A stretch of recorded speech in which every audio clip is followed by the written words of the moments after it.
This is I guess you call it lecture 1.5 on the TB and praying.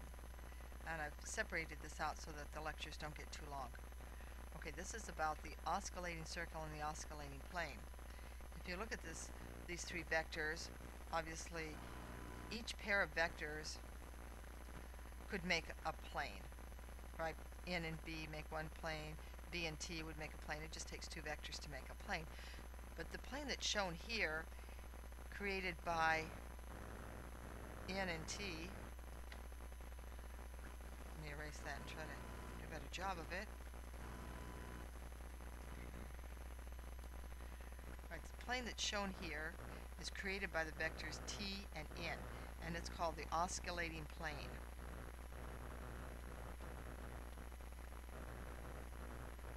And in this plane, you can draw a two-dimensional figure. Actually, it's a circle that gives you an approximation to the curve at the point where you've created this T, B, and N vectors.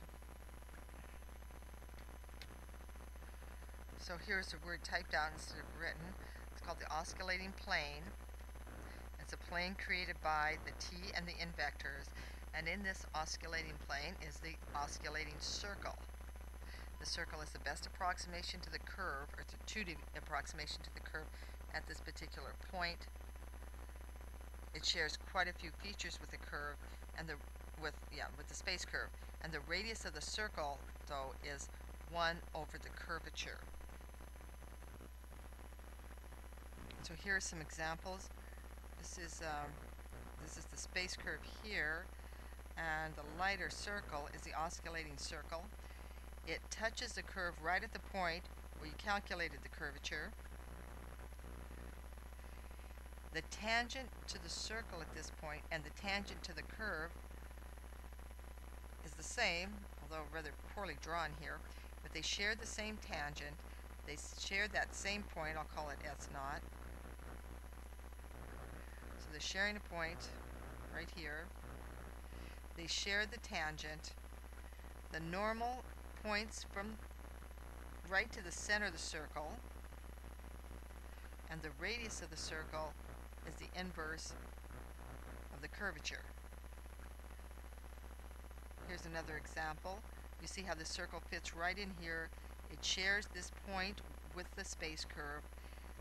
This tangent is the same both for the circle and for the space curve. This distance here, or rather this location of the center of the circle, is kappa n, and gives you the direction up, and then times the curvature, and of course the radius is 1 over kappa. This inverse relation makes sense if you think about the curve. So if you had a very wide curve like this, and you want to approximate it by a circle, obviously you would need a very large circle. For something like this, kappa is